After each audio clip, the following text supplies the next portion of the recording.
All right, so Bull Shigity episode 2. We are here with Dagshew and Leeloo. How are you guys doing today? Dan, thanks for asking. Glad to Yeah, be here. Heck doing yeah. terrific. Thank you for the So, invitation. hey, no problem, man. I'm glad you hopped on board. Real nice to have you on the Longtime podcast. follower, first time listener. All right. um, so how are you guys enjoying Beyond Light? Is Dag, it I'll let you go first.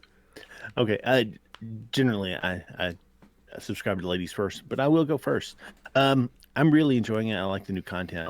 I think Europa's cool. I think they did some really cool things. It looks good. The weather, what they've done with the weathers, is interesting. I think that could be Mhm. frustrating from time to time, but I do like the dynamic feel of it. The new supers are great. Um, and I'm really looking forward to the raid, which comes out very soon. R.I.P. the And Warlock Super.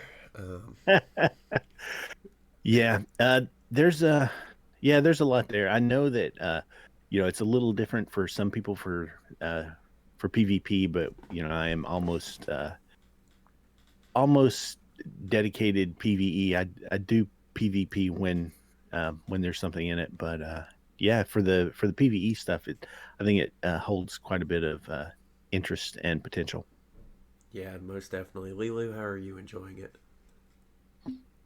The Europa. I think that it is amazing. I love the snow scenes and the weather. Like Dag was talking about. I was actually sitting there on my Sparrow, and the weather was just kind of pushing me along. It That's a was cool pretty feature. cool.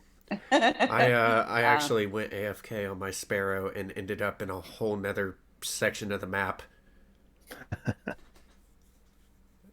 No clue how I got there. I came back to my Xbox and I was like, "What the hell? Where am I?" So, Dag, I assume you're day one rating, as you were a big PVE player. We are day one rating. We got a group of 6 people. They're people that we run with from the channel and from the community. Um, Generally, what we do is we do PVE helps, and generally speaking, they're people that we do helps with. We do have some people that are going to be new to it. We've got some people that are not really have not so far been what I would call hardcore PVEers. I think for me personally, I think one of the best ways to prepare for the raid that's coming up is to have done as many Grandmaster Nightfalls as possible, because the contest modifier is going to be a unique challenge for day one. And I think that's probably going to be the biggest challenge. I have no doubt that 2 or 3 weeks after this raid is released, we're going to be carrying just or helping anybody that wants to go through it. Um, but I think the contest modifier presents a unique challenge, and I think the only way really to have gotten ready for that is to have done the grandmasters. And we've got some guys that have never done the grandmasters, and we've got other people that we have teamed up with to get other people through it. So it's going to be an interesting mix. My personal kind of criteria for this group, one of the criteria, it was less around hardcore get it done at all costs, and it's more people that I you know are going to be fun to hang out with for up to 24 hours, and we'll just see how it goes from there. How what long? Go ahead. I was gonna what characters do you comprise your raid team? Do you have like a balance of two of each, or is it heavy on hunter? What do you have?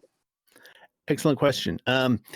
So originally I was going to run a Titan. That is generally, if I'm doing a GM, I'll default to that. But I do play all characters pretty much equally. So I think at the end of the day, we're going to end up with 2 of each. But I've been very careful to level up all 3 of mine so that we have that flexibility, so that if we need to switch back and forth, and I know we've got a couple of different guys that are very comfortable playing any class, any subclass, and they, all of us are with artifact in the 1060s, without artifact 1050 base. So we should have the flexibility to bring whatever we need. But I think by default configuration, we're going to have 2 of each. Now, what's your guys' weapon loadout looking like? Are you guys going in with some basic raid weapons here, or are you guys going in with some new stuff? So I'm going to go in with a primary sniper.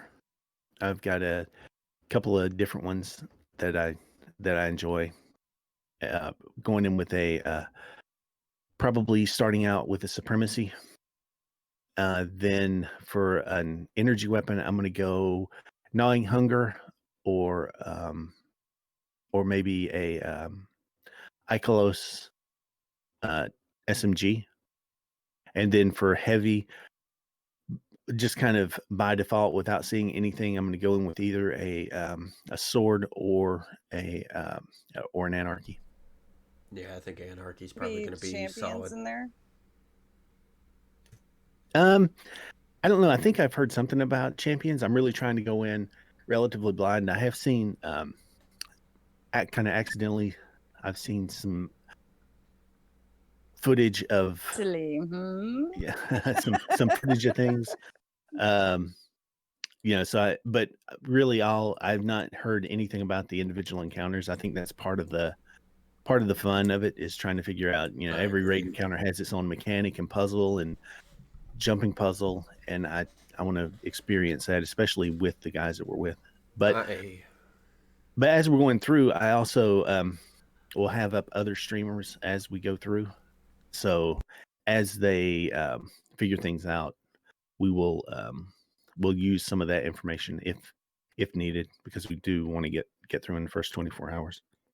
Surprised I didn't hear any of the defaults, like Izanagi or Xeno or Divinity. None of those kind of ones that you really want to take in if you want to team shoot. And yeah, are you thinking? I heard you say supremacy, but no Izzy. Yeah, we'll have. I know several of us will have Izanagi's available to us, but just thinking, when I load in for the first encounter, that's probably what I'll carry, and that's what I've been running. I've been getting used to that, because normally, up until the launch of Beyond Light, which was just over a week ago. Seems so long, doesn't it? I know. It does feel like a long time. It really does. The default was Mountaintop, Gnawing Hunger, or even Recluse, and then the 2 power weapons. And I just basically replaced the Mountaintop with the Sniper, and it's a really familiar loadout.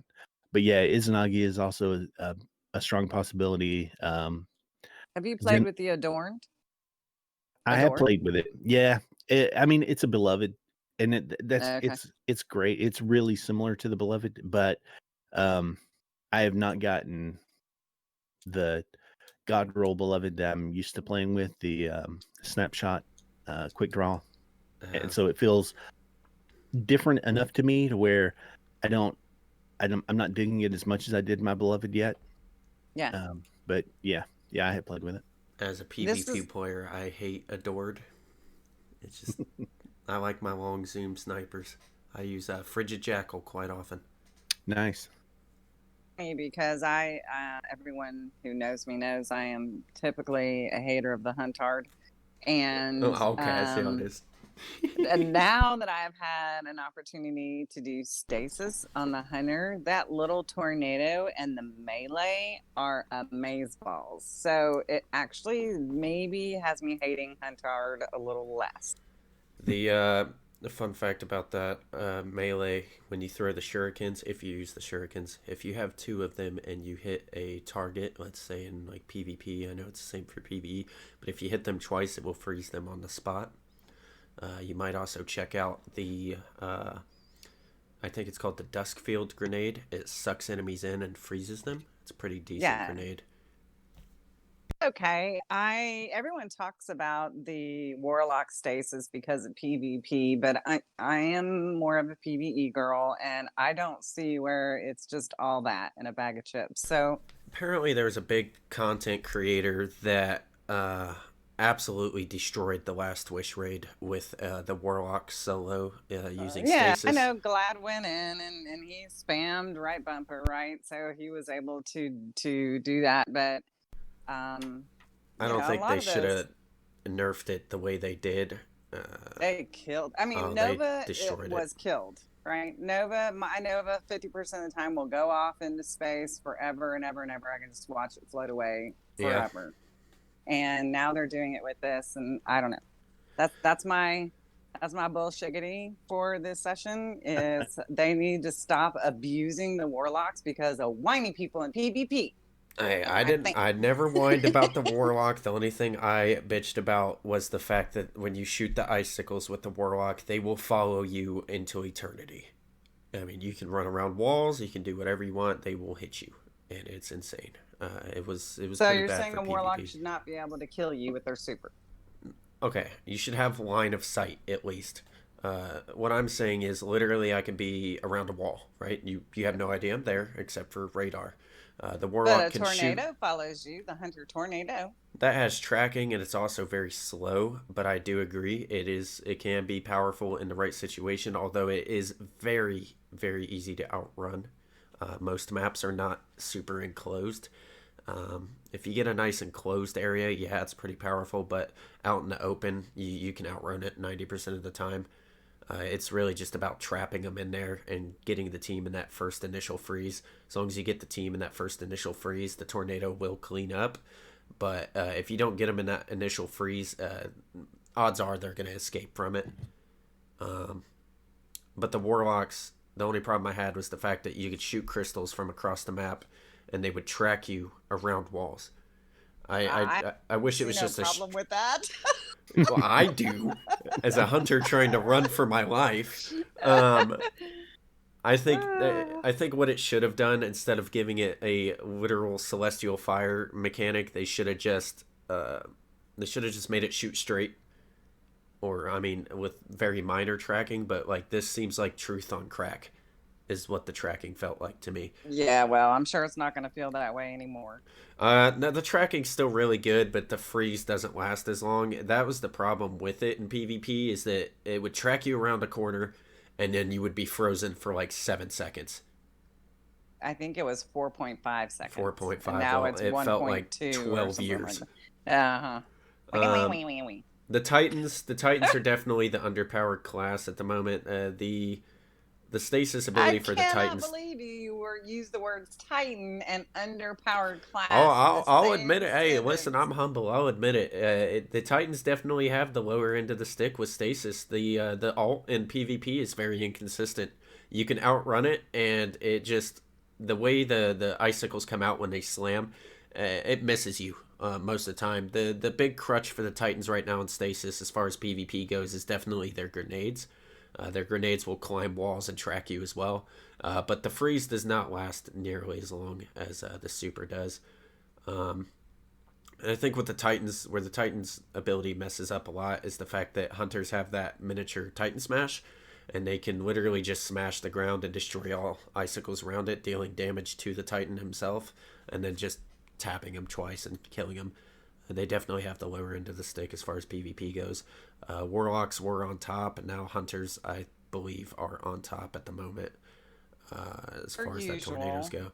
go. The Per Warlocks have been pretty usual. powerful. I mean, Top Tree Dawnblade is pretty crazy still, but Top Tree For Dawn, 1 week. eh. I don't really worry about subclass and abilities as far as PvP goes. I'm more worried about the guns. Like, my bullshigity at this entire shit that I find bullshit in Destiny is Felwinter's Lie. I mean, how are you going to nerf Falling Guillotine and Effigy after one season, but have Felwinter's Lie reigning the top of PvP forever? That's Yeah. The sniper shotgun. yeah, that's The essentially rated, The range on that thing is just insane. It's the Is it OG more than freaking Chaperone universal. was? Yes, it shoots farther than any slug shotgun there is. I've tested it. Tide has it, and it has a 20-meter kill radius. I mean, it's fucking insane. I hate it. And how does that compare to the Duality, the new exotic? Duality has a 10-meter buckshot kill radius and a 10-meter, or well, more like 12-meter slug shot radius. Honestly, Duality just feels weird to use because the slugs, they just don't. If you take let's say, a Chaperone or first in, last out, the slugs actually shoot farther and damage more at a better range than the Duality does. Duality's best part is definitely its buckshot. Its slugs aren't worth it. They don't do a lot of damage from far away. You can even hit somebody in the head from 10 meters and it won't kill them. Sorry, Dag. I didn't mean to take away from the raid. I wanted to get my bullshitty in about the Warlock. You're great. You're terrific. Yeah, I mean, we have we'll, on top of the loadout that I was mentioning, like you guys were talking about, Izanagi's is always very powerful and will be used. Divinity for boss melt can also be extremely useful. Another one that everybody's going to make sure to have and have leveled up is Wither Horde. The ability to leave those traps, especially in a GM type environment where you can be around a corner and a thrall can follow you around the corner and one shot you, is going to be pretty intense. People are going to be I mean, you've got the guys, like you guys were talking about, Redeem and Glad, and those guys are going to trash it compared to normal people. But for normal people, that it is an accomplishment to get through a GM. Being able to leave those traps around and being able to stay alive and protect yourself is really what it's going to be all about, I think. I'm curious as to what the boss is going to be. I think nobody knows. Yeah, I have an idea, just based on rumor and speculation, but I don't know what the mechanics will be. If it's anything, I mean, if it's something of the complexity of a Scourge of the Past, that's going to be easy. But Right. if it's something like Last Wish, then this could be a very long day. Did you stock up on your raid banners? Yes, of course. I've got 300 ready. If I need to buy more, I will. My biggest fear with doing a day one raid has always been some of the puzzles are just amazing that these people work on them and figure them out the way they do. Those raid secrets people are amazing. Yeah, the devs are doing a great job with the raids. I've always loved the raids, even if I don't get to do them very often. If you get a PC, I can guarantee that you'll clear every raid that they put in the game. Head scratcher puzzles. It is working on it, man. I got my motherboard last week or a week or two ago. It's a very slow process. Got to save up a lot of money. Understood. There's some rumors that me and my buddy Tide were talking about. Now, him and I have not watched anything that comes to the raid. I've not watched the raid trailer. I've not watched anything. Him and I have speculated, just because of what the Exo Stranger and Anna Bray were talking about, that it could possibly be Clovis Bray as the final boss of the raid. Yeah, that is just based on the speculation and some of the stuff that people have uncovered. I believe that is accurate. I think if I had to guess, I would think it's going to be something similar to, if you remember, the last boss of Leviathan was Callus, but it was actually a robot version of Callus. I think it's probably going to be some sort of an oversized robot version of Clovis Bray. Yep. I was thinking, Exo of some kind. Yeah, that would make a lot of sense. There's been a lot of talk about Clovis this, Clovis that in the story, and we've never actually seen Clovis to begin with. And Anna Bray and he was Exo their Stranger has been heavy, right? Yeah. Their grandfather, who was apparently a madman, according to the Exo Stranger in the Beyond Light dialogue. Thought it would be cool if Rasputin put some piece of himself into a big exo, so Yeah, that he could walk around and learn and participate. that could be a cool concept because Anna Bray's all about Rasputin, and Anna Bray seems to have a heavy presence on Beyond Light. I have a feeling that in the coming seasons we're probably going to see Rasputin again. Yeah, I think that's I would say that's probably a foregone conclusion that is going to be the case. Yeah. I was. Go ahead. One thing that's going to be interesting in taking new people through the raid is I'm going to be a little surprised if there's not a jumping puzzle that you have to do where weather comes into effect. And that's going to be, especially when you get down to finishing out seals where you have to do it flawlessly, and you've got a jumping puzzle where you have the limited visibility, and or as you jump, your movement is going to be hampered in one way or another. So that may be interesting. Yeah, I was kind of Especially hoping with the for a good jumping visibility, puzzle. man. Can you imagine a jumping puzzle where there's no visibility? Yes. Dark below. Yep. Kind of. Yep. Yeah. Speaking Now, of, I don't know if you have a waiting list, Dag, for running people through the raid, but I would love to add my name to your list. You're on the list anytime you want to be on the list, Leeloo, and you as well, Nym. if you come to console, that is. If we finish it in the first 24 hours comfortably, then we're going to start trying to get people through on day one, so that not only do they get the Sherpa of the loot, but also the emblem. I think that would be nice. awesome to do helps and get people the emblem. Well, I will definitely be glued in watching. Oh yeah, Excellent. I will definitely be lurking while I'm doing it as well. If I get to do it, that is, if I find a team. Hopefully, I'll find a team, but it probably won't be too hard to find a decent team. But Vault of Glass, what do you? Because that's coming in January, I think, or the next season, whatever that is. What they said was that it's definitely coming in year 4 of the game, which we currently, with the release of Beyond Light, we're in year 4 of the game. They said it wouldn't come in 2020, but it would come in year 4. So it's coming sometime in the first 3 quarters of 2021.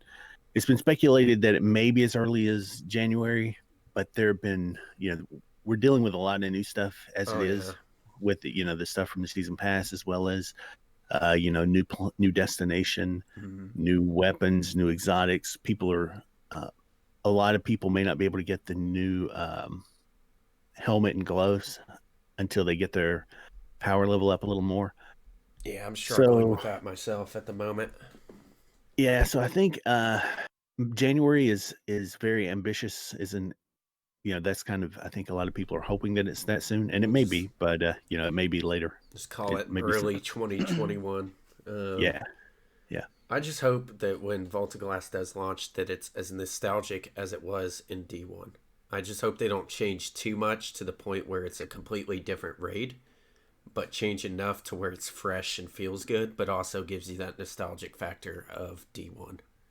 Now, see, that's another bullshigity moment for me. I want them to stop trying to make that to like D1. I mean, the Cosmodrome is exactly like it was in D1. There's not a thing different there, really, except for you can't get to some areas now that you were able to before, and I'm sure it's just because Dev hasn't had a chance to finish freshening them up, right? Well, if you remember, some of those areas also didn't pop up until Taken King came out, like the where you fight the spider tank for the first time over in the drift. That area back there was locked until the Taken War came out. When the Taken War missions came out, that's when that area unlocked.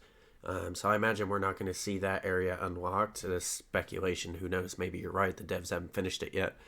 But I want D2 to become D1. I played D1. I enjoyed D1, but exactly. I like D2, and I want the difference. I don't want a same old and just play D1 again.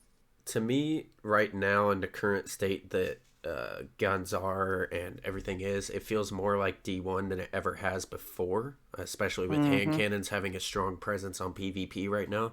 Because in D1, hand cannons were the shit. Everybody used hand cannons. The meta was super balanced, other than shotgun snipers, like Universal Remote. But right now, I hope they stick to a more unique approach by keeping it more D2-esque. I know there's a lot of D1 vets that refuse to play D2 because nostalgia reasons. That's what I'm going to call it. But personally, I think That's D2, dumb. yeah, it's a whole argument on Reddit. I've seen just the dumbest shit ever of why people won't play D2. And to me, it's the same game.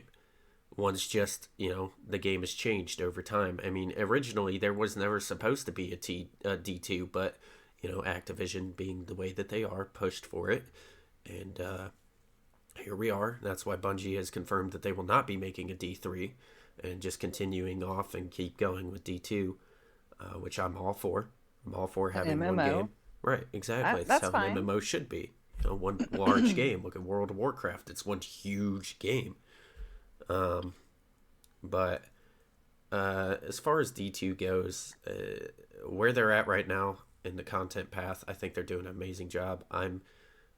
Beyond Light, I wasn't as hyped for Beyond Light as I am for Lightfall, which is coming out in 2 years, I think, something like that. I'm more excited for future DLC than I am for the DLC we have now, although the DLC we have now is amazing. I have no problems with it. I thought it was great campaign, awesome cinematics. I'm a little mad that Varric's got immunity, but, we all can't be happy. Well, I mean, he is stuck with Spider. No. Not Mr. Crow, but Varric's. Varric's ain't stuck with Spider, is he? No, I'm sorry. I was talking about the Crow. Yeah, screw Crow too. I want to shoot him in his head, but I can't. And I know he makes you mad. That's why I thought that's who you were talking about. Yeah, I apologize. Varric's makes me mad too because he's the whole reason any of it even happened. But hearing him cry to Aramis was satisfying, and watching him get his arm ripped off, that was good enough for me. I am glad that the Spider does have a backup plan for the Crow, though, with the bomb being in his ghost. They would not put that detail in if he was not going to die in the future. I don't know. We'll see.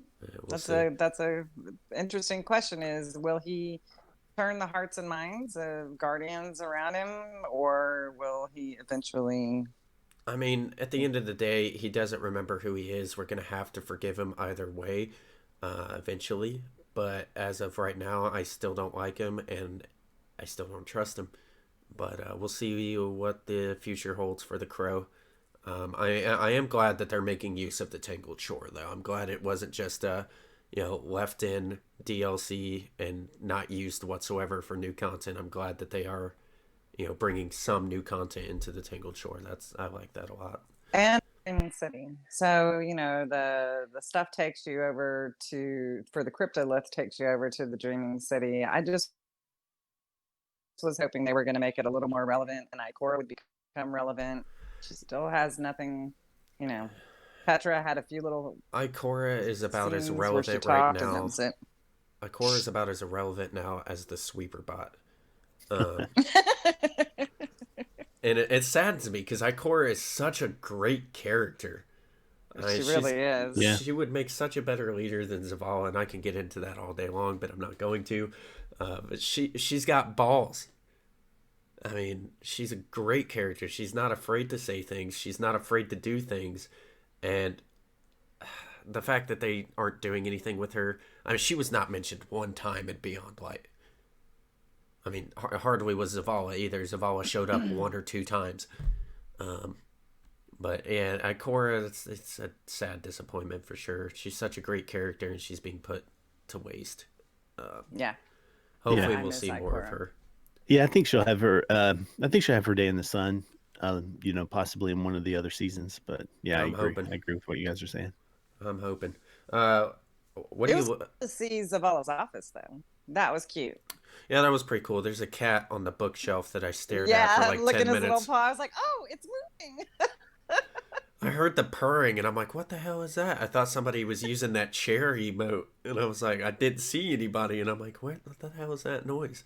I looked up there and there it was, and I stared at it for like 10 minutes.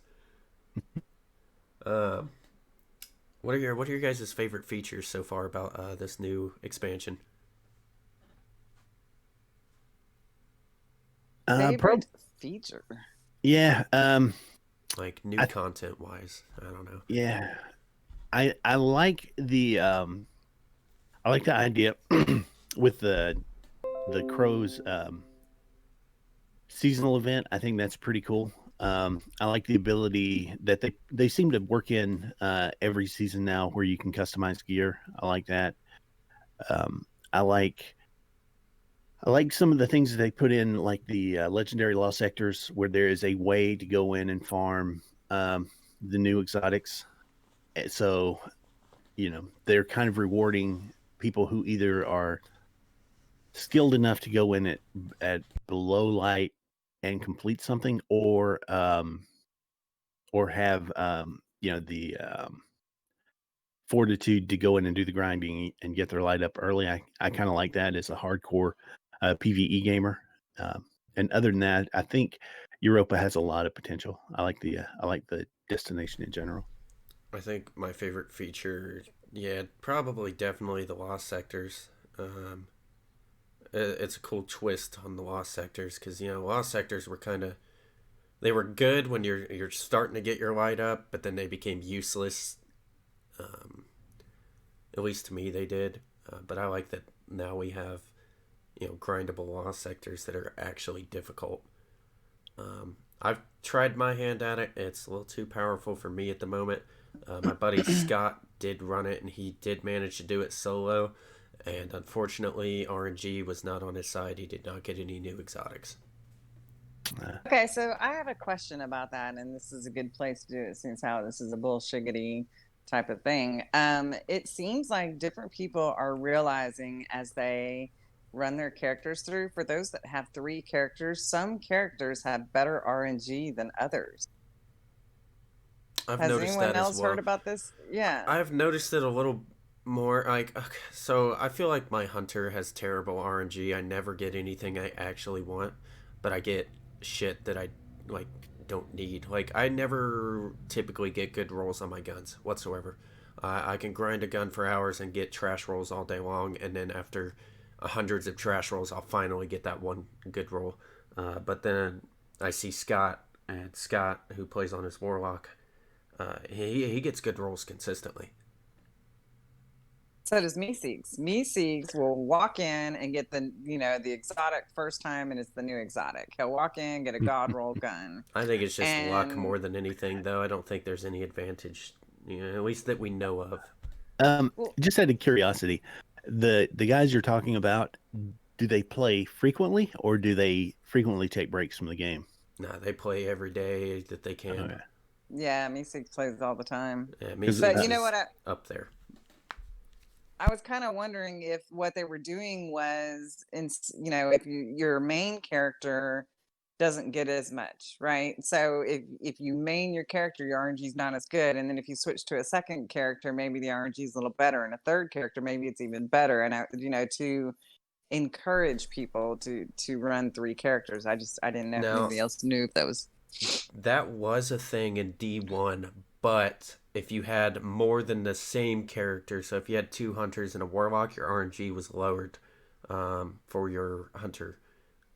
If you have more than the same class, like I was running 3 hunters for the longest time, and then I had to delete my hunter and my titan, or my 2 of my hunters, to make a titan and a warlock, because Bungie straight up said, "Hey, your RNG is going to be lowered if you have 3 of the same character," and that really irked me because I don't personally like titan and warlock, mostly for the movement. I can't. I have like 1,000 hours in Hunter, and trying to get used to a Titan movement it's too slow for me. I like being able to just jump up in the air really fast.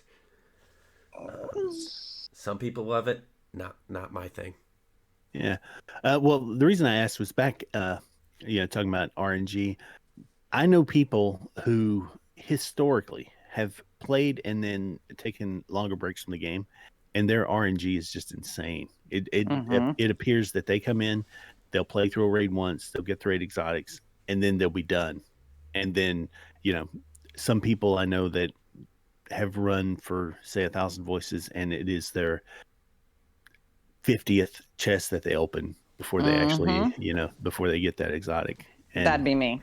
Try and 90th. and that may, that kind of makes sense with what you guys are saying as far as a character, even if if you break it down instead of a person to a character that doesn't get played as often may have an RNG boost over one that gets played all the time, possibly. I mean, Maybe. yeah. If somebody cracks the code, let me know. And I think some of the observations could potentially be confirmation bias, right? It's just that's the way it seems. That's what gets in your head, and then every time that happens, you're like, "See, I told you. I've been telling you." Right up there with streamer loot, right, where streamers have the best luck, and then every time a streamer gets something, they're like, "See, it's tilted in their favor." Yeah, I don't know about all that streamer luck, man. I haven't seen any of that yet. When it comes to raid day, though, I wish you luck, man. I know your team is going to do great. You guys are absolutely insane at PvE. I'm so excited. I can't wait to see. And what time are you getting started tomorrow? 11 a.m.? My time? Are you Eastern or Central? Central. So we'll actually start gathering sometime between like 11 and 12, like an hour before or to a half hour before raid time. And then we should all be in voice chat in a fire team when we get the indication that we can go, and then we're going to go in the second that it drops. And hopefully the team will stay together until it's completed or until the 24-hour timer runs out. But if something happens and the team breaks up, I'm going to do what I can do to get it done in the first 24 hours. And you're doing it on PC, right? We are doing it on PC, yes, ma'am. But Nym, you're going to be doing it on Xbox, right? I will be doing it on Xbox. And for anybody listening, you guys can check out Dagshew on Twitch. I will leave a link down below in the description. Thank you. Hey, no problem, man. Yeah, I'm going to attempt to do it on Xbox. I'm not 100% sure if I have a team yet or not. I'm going to try my damn hardest, but we'll see. I definitely won't be able to do the full 24 hours because I do have to leave for work the next day on Sunday at like noon, which sucks. But I will try my damn hardest. Well, good luck to you. Thank you. I hope you get it. Yeah, I hope so. I've never beaten a raid on the first day. Me neither. I beat Taken King on the second day, but that didn't count.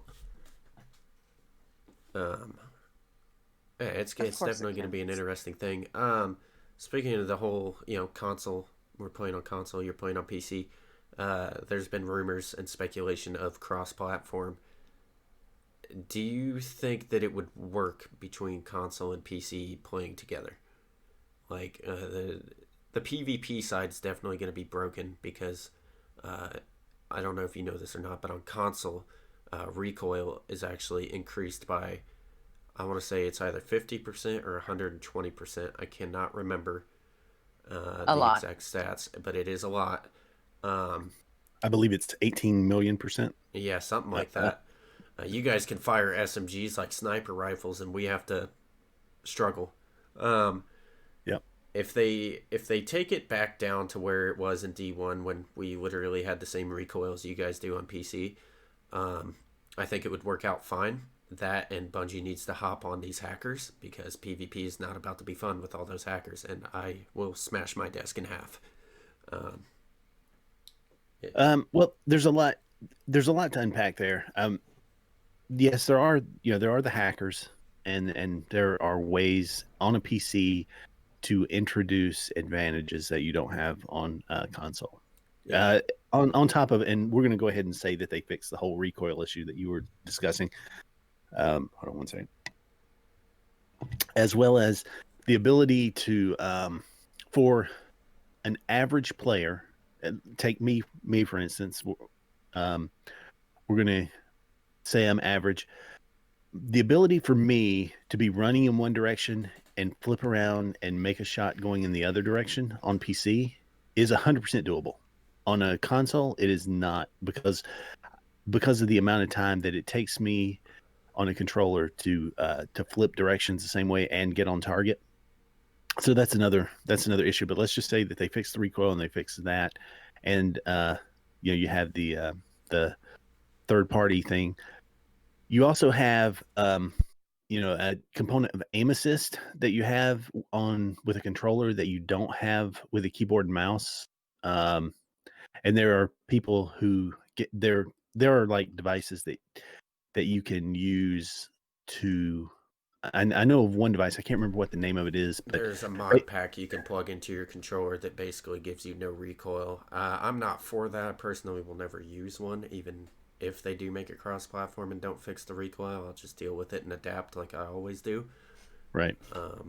But yeah, there's Sis 2 to 3 is as mod. much devil as angel, right? Because it seems to pull you off of your target more than it does put you on your target, right? Yes, If there's anybody going across, it takes you straight off of it, aim and you assist literally have to pull it back. aim assist irritates the hell out of me, especially for somebody that mains Skyburner's Oath. Because if I'm beaming somebody from across the map with Skyburner's Oath and somebody jumps across, aim assist will just take over and put my aim on that guy, and then Right. that guy kills me. Aim assist is a big killer of me in PvP. If I could turn it off, I wish I would. I hate aim assist. In any game that I have the option to turn aim assist off, I do. Even if I don't care if I'm on controller, my aim gets better without aim assist. Aim assist will mess you up a lot, and it's terrible. See, It but will. this is the age old discussion, right? This is I try to tell my friends that come over from console to PC all the time. People who play with controller will say, the ability to flip 180 quickly, and aim assist is a reason why keyboard and mouse is better. If you ask somebody who plays keyboard and mouse, they'll tell you aim assist is everything, right? So it's really, from my experience, it seems to be a perspective thing. Um, you know, and The each side grass is thinks, always greener. yeah, each Yeah, side thinks that the other side has an unfair advantage.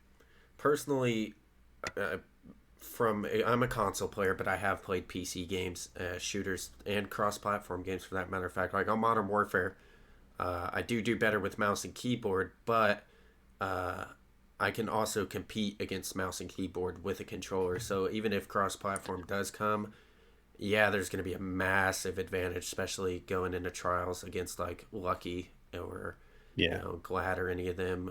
It's definitely going to be tough, but at the same time, there's controller players out there that can compete just as well against keyboard and mouse, and those Yeah. players are definitely going to shine if cross-platform ever comes. But at the same time, it's just going to be one of those things that us as console players and PC players, we're just going to have to adapt to the change and learn how to play against it. Yeah, and I think that's part of the discussion, right? Because I've watched you play a lot now. You're no average player, right? And that's the reason I was saying, you take an average player doing this and doing that.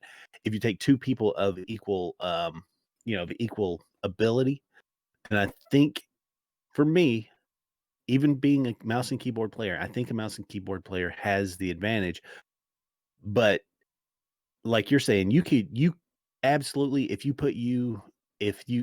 magically you could play on Xbox and I could play on PC, you would destroy me because you are just a better player. And I think it's very difficult to to answer that question unless you're measuring apples to apples. Right. Yeah, we'll see when the time comes. Speculation and rumor says it's supposed to be coming within a year or two. Personally, I hope it does. I would love to see the community, come together.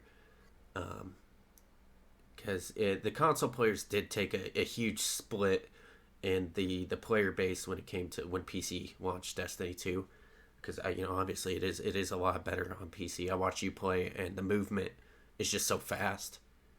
Like you guys A can pretty navigate small the map. community, isn't it? I mean, the percentage of people who are online playing on PC versus console is dramatically smaller. Well, that's true, as we do have 2 consoles. Well, technically 3 if you count Stadia, but we don't talk about that.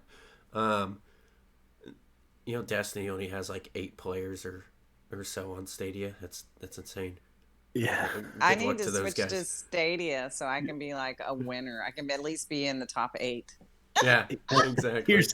Here's the thing. Those 8 people that are playing Destiny 2 on Stadia are really dedicated to the game. I Yeah, mean, no kidding. Yeah, otherwise that's they about would the have only no. game they have to play on there, though. Yeah, I mean, I had high hopes for Stadia. I'm like, okay, come on, Google, you guys got this, and then no, nobody caught on board. It's hard to break into the gaming industry. Oh I yeah, when mean, PlayStation, Microsoft had a tough struggle when they came out with Xbox. I was working there, and it was a tough struggle, and everyone kept saying, "Oh, it'll never make it. It'll never make it." But all it does, here we it are. takes time, man. I believe Stadia, because Google hasn't given up on it, and I believe that they can make it a better thing than what it is. I have hopes for Google to actually make Stadia something worth playing on, but that's only future will hold the truth. Well, I could be wrong, right? But generally speaking, like, again, speaking from personal experience, if a new, let's just say Sega came back out and made a new console, right?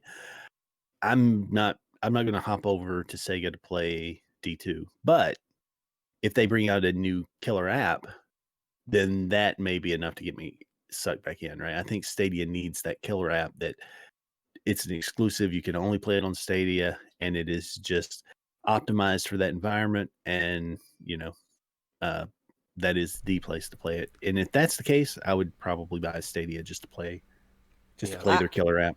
I am going to admit something here. I am a gadget girl, so I actually have a Stadia. It is still in the box, and I haven't unwrapped it. But I have one, so I can't even speak to it, even though I have one. One of these days I'll hook it. I just got on my X series today. I didn't know I've had it for a while. I'm curious as to how Stadia runs, like if it runs well or not, or if it's heavily internet based. I believe it's heavily internet based. I think the one of the issues that they ran into, people that I watched who reviewed Stadia were talking about the lag. There's like an extra bit of lag that's there that you don't have on a PC or a console. And you know how people complain about people who lag in PvP as it is. Can you imagine if you're a Stadia player? Yeah, it was coming from yesterday's stream that I had. I was screaming about this guy that was literally, he had to have been playing inside of McDonald's. Like he jacked their TV, their HDMI slot, and was playing Destiny at McDonald's. Because I would hit this guy like 30 times with Skyburner's Oath, and then he would finally die like a minute and a half later. And he'd be like on the opposite side of the map from me. Like, this guy was just lagging his ass off, teleporting, everything. And I'm like, I wish Destiny, and I know it's not Destiny's fault, but I wish that they would matchmake it off of not only however they matchmake it now, because I'm not even 100% sure how the matchmaking works, but I wish they would do it off of ping and internet based, because put the laggers against the laggers and keep the people that have good internet against good internet, because bad internet ruins my games a lot of the times. It's rough for sure. It's funny, when I swapped over to PC and started playing, I ran into more Steamer friends I knew within the first week than who I never run into with console. Huh. I know, Yeah, right? that's weird. It was super weird. I mean, I ran into Fox Vegas, I ran into Tryhard Tristan, I ran into a bunch of my buds, and I was like, look at you. There are people I never ever see. And I honestly wouldn't want, like, if I was in PvP, I wouldn't want to run into them. But I don't know. I've seen Tristan play PvP, and until I get Destiny on PC. I'm not gonna. Yeah, I'm not Yeah, gonna he's my challenge him. trials guy. Bring him the My bring him the trials guy. console, and I got him. But yeah, PC. I don't know. PC is gonna be a different playing field for me, especially with the movement, because like Dag was saying, the movement's completely different. It really is. I can watch somebody, like watch a streaming, and watching streaming.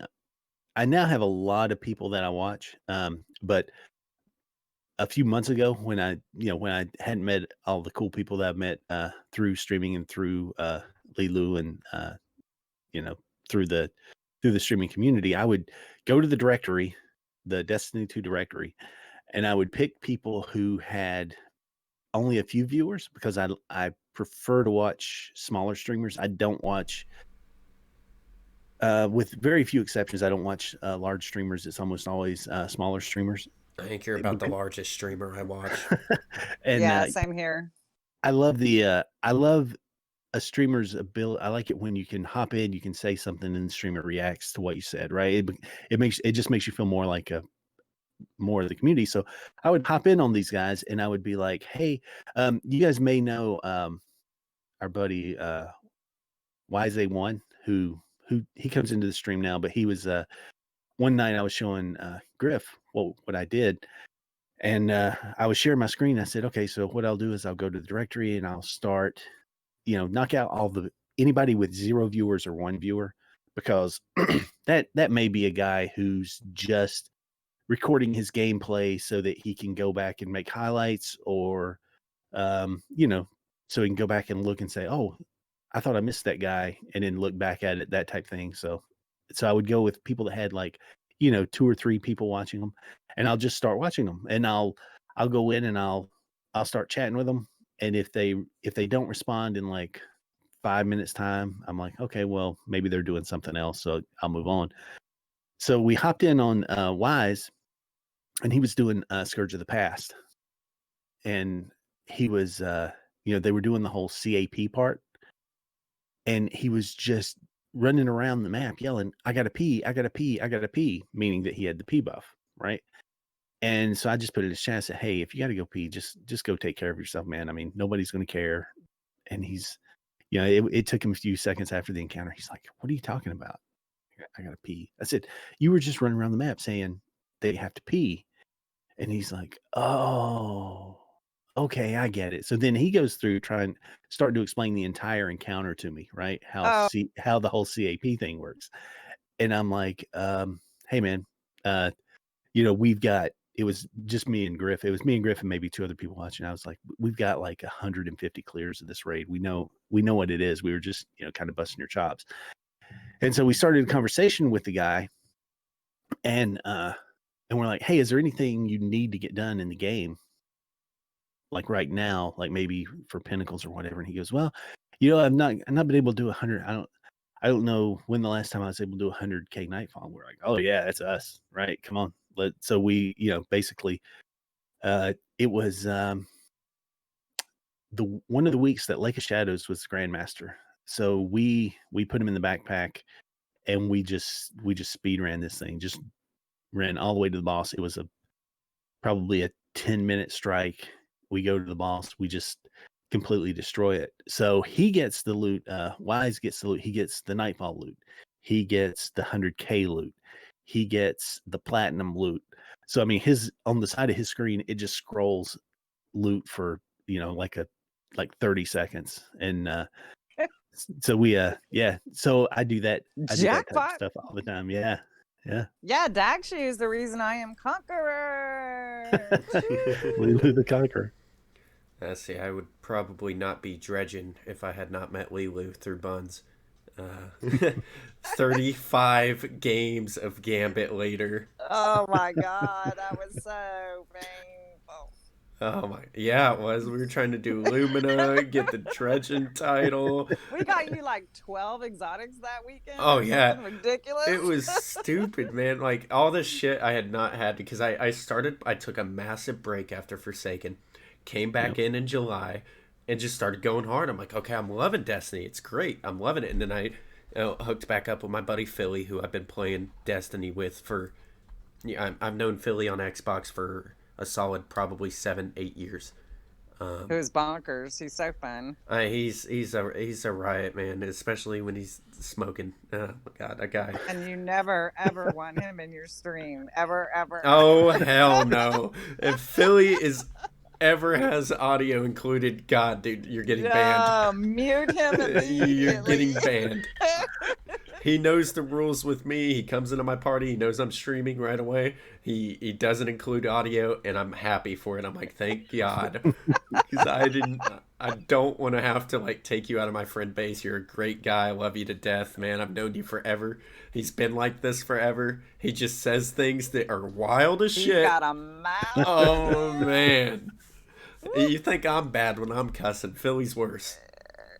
Wow. Yeah, he goes places that, angels fear to tread. Yes. Yeah. We got a couple of people that we run with now that, when we first met them, some of the conversations were very adult in nature, right? And it's very cool among friends. You get into a more open stream community than but like I was saying, I like to watch smaller streamers. And I just personally, I think that those communities are really where it's at for me. It's really brought a whole new life to this game and to video gaming in general for me. I think that's pretty awesome. Yeah. We're going to help people get affiliated and get partnered and, Yeah. And I mean, it's all about, for me anyway, right? It's all about spreading the love, right? And helping people get things. If you guys watch the stream all the time, right? We'll basically say, hey, what do you not have? Let's go get that, right? So we'll take somebody before anyway. We'd get them Whisper and Outbreak and the Catalyst. And I know sometimes that can't be a thrilling stream to watch, right? Because you're watching you watch me stare at a dial for like 20 minutes at a time. But you know what's funny, and I'm gonna pump you up a little bit here, Dag, is there are a lot of people who are like me who are too timid sometimes to speak forward or to say, yeah, I'll play, and think, oh God, someone else is gonna be watching me, or someone, this is a really good player and they're gonna judge me. And you were so nice about it, and you made me feel comfortable. And I could not have appreciated you more, even though I may not be a shy flower when it comes to talking to people. I do. I am a little shy, camera shy, if you will. Being on a stream, I was like, ugh. But you made it so easy, and you were so nice, and I can't thank you enough. Yeah. Well, thank you so much for that. And I appreciate both of you guys. The way that you come into the stream, and both of you come into the stream and you're talkative, right? We know that you're there, and you're patient as well, because sometimes, if I'm in the midst of doing something, I know that it can be a few minutes between my reaction. I need to work on that. But yeah, you do an amazing job. You're doing you're fine. too hard on yourself. You at least will go back through chat and read it. A lot of streamers don't do that. They read the new messages. They don't go back through and read it. You do that. You make sure everybody's included in your stream, and that's one of the things I love about your stream and watching you stream is that specifically you're all about your community, and your community's great. I love everybody in your chat. Everybody's super awesome. I love hanging out in there. They're so helpful. They're just wonderful. They're always willing to help. Obviously I am on console, so there's not a ton of console people on your stream, but at least not that I know of.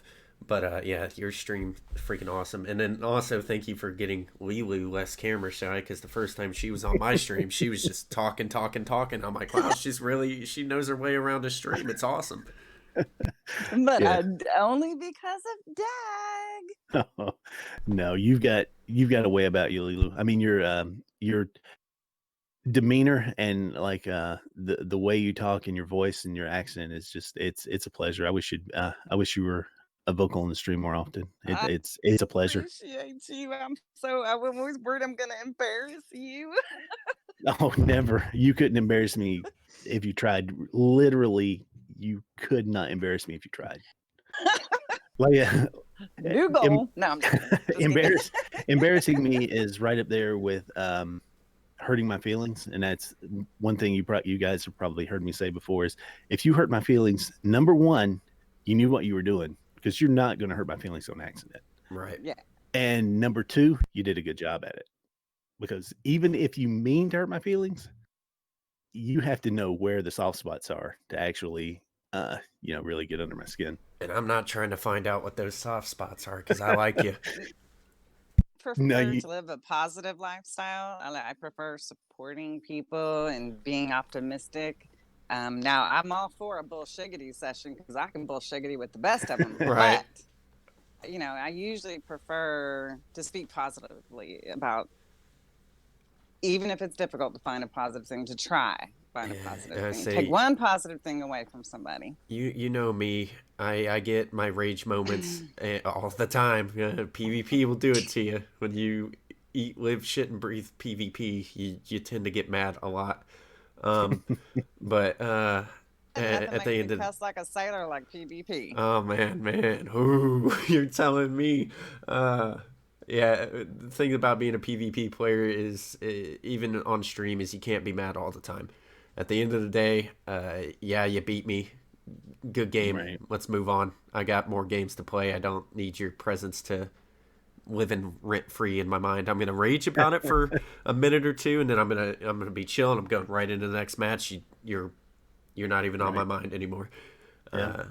Fellwinter's like, she witnessed my rage earlier. Just before stream ended, we were fighting the bullshit people in PvP.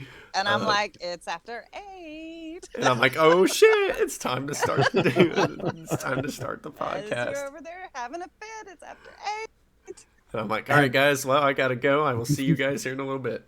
And then boom, he was gone. Related topic to that conversation. Have you guys noticed more salt in the game in the last couple of weeks? Oh yeah, stasis is fucking pissing people off, and I don't understand it. Well, I've had a lot of, like, we were like been on a team and somebody will come into local chat and start flaming their teammates. I've seen it half dozen times where people are like, and one time a guy was really polite and salty at the same time. He said it was me, him, and somebody else playing comp, and it was what's it called, freestyle or whatever, where it's everybody's solo queued, and he told the guy, he said, hey man, really, I've been watching you play this game, this round, and I want to give you tips, on how to play better so that you have more success. He goes, honestly, I think that your best bet is to uninstall a game. I don't mean to be mean. You're just never going to be good. So you should probably just uninstall the game. I have been told that before. And I will admit my KD is not where it should be. I'm at a 1.2. But when I started back up in July, I was trash at the game.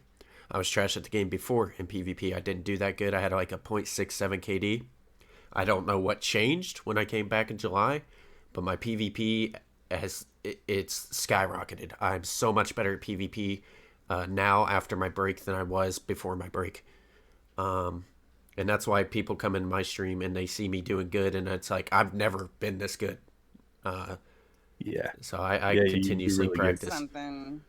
And I don't know if it's because I'm female, or I don't know if it's because I'm Southern, or just I am who I am. But now that I've played on PC and on console, I have to say that, and this is going to be probably not popular, but on PC, people can kind of be buttholes. So they will see, like, I'm sitting there and it's a little group of 4 Vex, right? And I'm shooting these Vex because I'm doing bounties, right? So I'm trying to get my Vex kills because I'm trying to up my season, right, to get through it. Yeah. And PC players will just roll through and start killing all the Vex. And it's like, they see me standing there killing the Vex. Just, to me, manners are, go find your own little group of Vex, right? There's 6 other little groups of Vex around here that you can go kill without swinging in and trying. And then I'll go to the next place and start shooting. And they'll follow me. And it's like, go somewhere else and shoot. It just seems like manners. Where are your video game manners? I think that might Shouldn't there be be like unspoken rules? Like, don't be a, you know, That's Yeah. definitely an unspoken rule. I think it's partially because you're a gamer girl, and apparently gamers don't know how to act around women. Personally, if you're a gamer girl, I don't care if you're female or not. You know, I'm gonna treat you the same as I treat the boys. It don't matter. You know, you're one of the homies, and I always fear that when you're in the Xbox party one day, we're just gonna get the wrong dude in a party, and he's just gonna be a total animal to you, and I'm gonna have to pop off on him. I always fear for that with my myself. female Don't you worry. friends. Don't you Oh, worry. One I little know. hair on your head. I know you got yourself. I know you got yourself, but you know how protective I am over my friends, and Yeah, I and I it's don't appreciated. I don't take that disrespect. You know, I can take all the disrespect towards me all day long. I'm thick skinned, but when people mess with my friends, that's when I go ape shit. And, Yeah, it's same here. I've got very thick skin, like I said. If you hurt my feelings, you meant to. And I mean, if you're, I've had people like send me messages talking about how bad I am, and I told there was one game we were playing, and we came back big deficit. We came back and won because we had a guy that was carrying us, right? And I mean, when I say carry us, I don't mean that was like his job. It just happened to be he popped off and things just started working for him, and we won. And somebody messaged me and said, you guys are so bad, blah blah blah blah blah. So I was like, I started kind of engaging him. So you're telling me you're worse than a group of people that are really bad, and basically, other people I've told them, hey, listen, if the goal of this conversation is for you to tell me that I'm not good, then you're like 20 years too late for that, because I've not ever been good. And I've been playing video games probably since before you were a thought.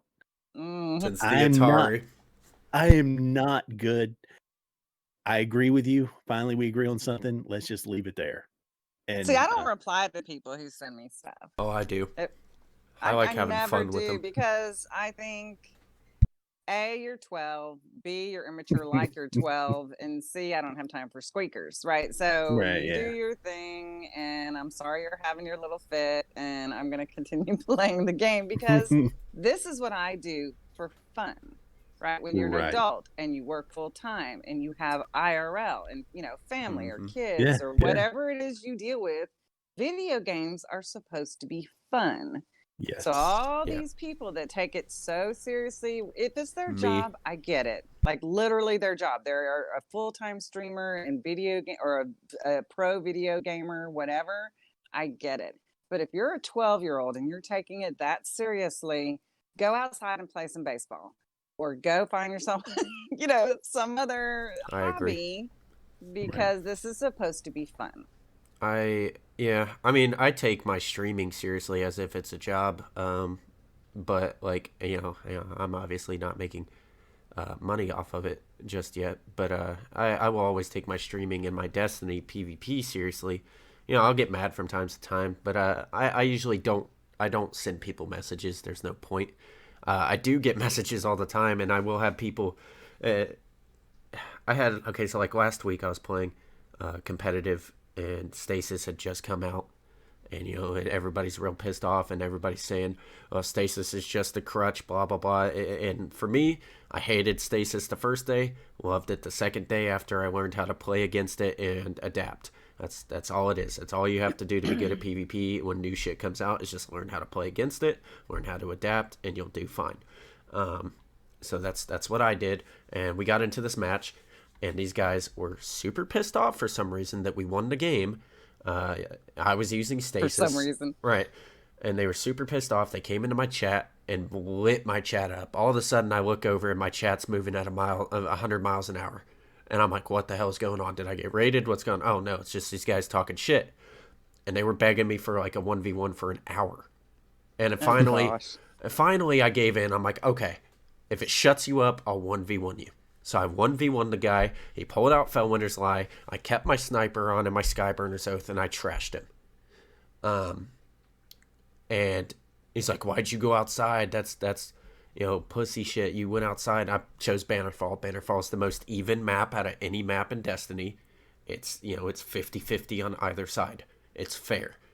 Um, I always choose that as the 1v1 map just for that specific reason. It is my favorite map, and it is probably my best map, but I always choose it because it's See, 50-50.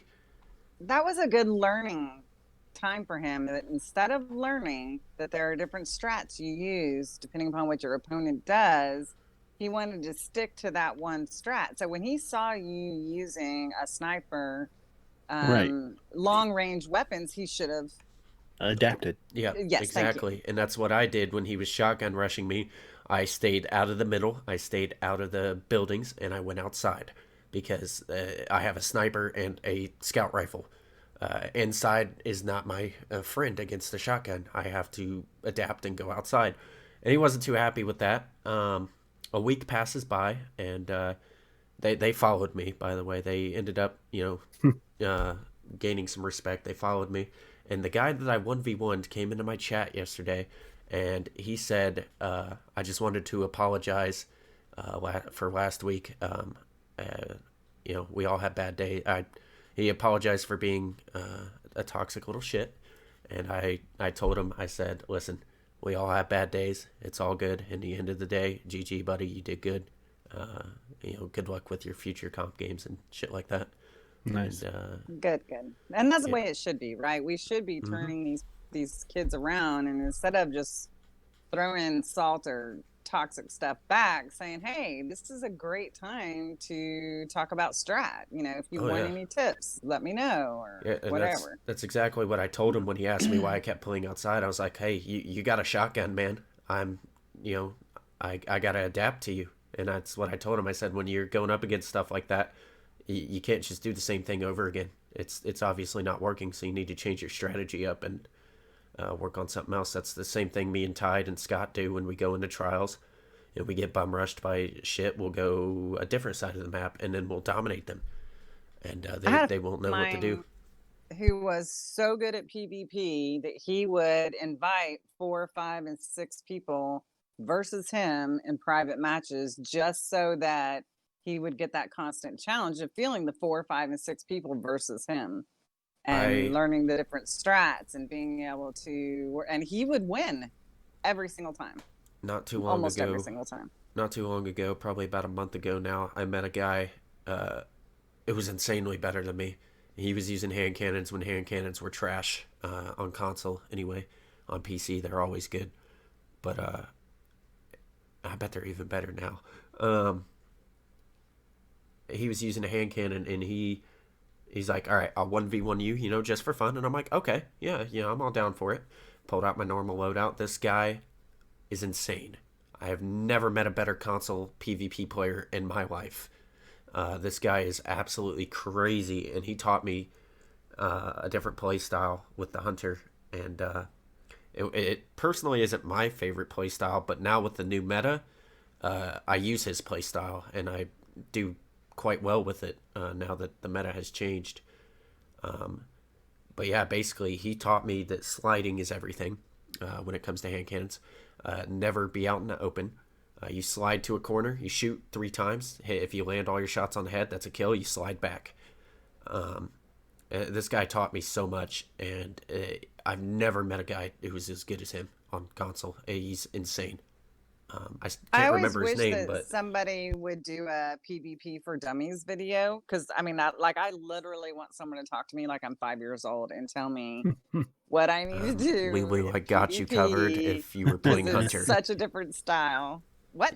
I said, I got you covered if you were a Hunter. Hey, you know what? You know, now that you I like am a Stasis, hunter. I know, but you main Warlock, you know, you're not super confident with your Hunter yet. You've even said that yourself. No. But Oh yes, not at all. I can't uh, even jump with my hunter. I recommend that you take your Hunter into competitive. Don't worry about your Oh rank. my No, god. no. Here's why I say competitive. Competitive is 3v3. It is way less chaotic than 6v6. You can learn to get your skill up and your PvP playstyle adapted in survival better than you can in 6v6. In 6v6, But there's there's shit going better on players everywhere. in comp, right? Yes, Comp exactly. is Do you oh my want to god. fight somebody that's either worse than you or equal, Or do you want to fight somebody that's better than you and learn to play against them, and then you finally are starting to whoop them?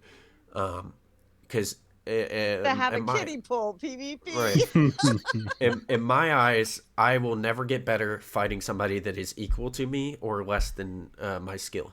I will get better fighting people that are tougher than me, and that's how I play PvP. If I run into a team that is crazy, I try every strat that I know to beat them, and if I do end up beating them, it feels great because holy crap, that was a tough fight.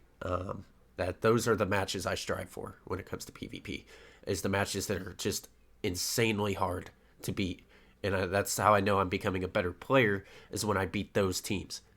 Know how long your sessions normally are, and I can talk forever. How long do you usually go with your bullshigities? The last episode was about 20 minutes, but that was just me talking, and I pretty much just talked about the patch notes and things I enjoyed about Beyond Light. But Okay. this has been great so far. I mean, we can cut it off here if you guys would like, unless you guys have any other topics you guys would like to talk about. Well, I know, Dag, you've got your stream as well, so I don't want to hold y'all up. It's you just Oh let yeah, me for know. sure. Yeah, in a half hour, we're going to meet with the guys and kind of have a pep rally between the six of us, just to kind of, well, it's more of a, hey, who is 100% in, who's going to be in for the 24 hours, what what arrangements do we need to make, who's bringing what classes, what are the loadouts, some of the stuff we've covered here.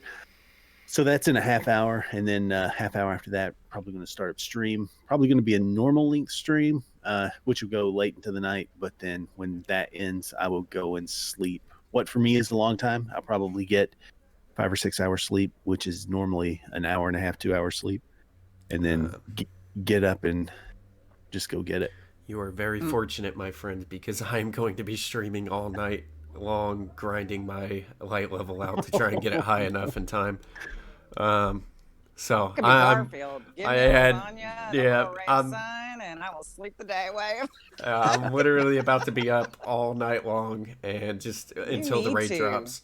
You I need got to it. raise your light level. Oh yeah, I'm gonna work on it. Survival has been very, very, very generous when it comes to light level drops. So I'm probably going to be playing survival most of the night due to the fact that it has been dropping me higher gear than PVE stuff at the moment. But I did I go think through and that's get all one my of the pinnacles. good changes, right? With the PvP, you can be a strict PvP and advance in the game now. Yeah, PvP has definitely been very generous lately as far as higher drops go, and it's been very nice. I'm not gonna lie. I am gonna have to go and spend 2 hours fucking farming the stupid things on Europa, the materials, because I need upgrade modules like nobody's business, and so I'm gonna have to go farm some of those out for like 2 hours, but that'll be fine. It'll be boring as crap, but it'll be fine. But anyway, you guys have any other topics you want to talk about? Otherwise, I will go ahead and wrap up this podcast. I want to say best of luck. Yeah, best of luck to you, Dagshew. Yeah, thank you. I want to say thank you to both of you for being there, for being who you are, and also Nym for inviting me to the podcast here. It's been a blast just hanging out with you guys. Normally, when I'm having a conversation, I am gaming as well as having conversation with anywhere from 4 to 20 people at a time, and it's good to just hang out with you guys for a little bit and shoot some bullshit. One-on-one. Yeah, shoot a little bullshit. You guys are welcome back anytime. It's a hell of a lot better having people on a podcast than talking to yourself. That's for damn sure. Better than talking to himself. I mean, it's true. It's true. It is. I actually have some ideas that you may find useful for future episodes. Yeah, for sure. Just DM them to me or whatever. We can talk in Discord anytime. Yeah, dude, I would love to have you guys back anytime. Just let me know whenever you guys are interested. I'll bring you on. But yeah, this has been awesome. I appreciate you guys so much for coming on. And like I said, I'll leave a link to Dagshew's channel down below. You guys really need to check him out. He's a great guy, and his content is awesome. You guys will really enjoy his stream and community. And I don't have a stream. Thank you very much. Not gonna... Leeloo doesn't stream, but you'll more than likely see or hear her voice again in either of our streams. True. Guaranteed. I haunt. Yeah, she's always there. She's a little lurker, but she's there. But anyway, guys, thank you guys very much for tuning in and listening to the podcast. This has been Bullshigity.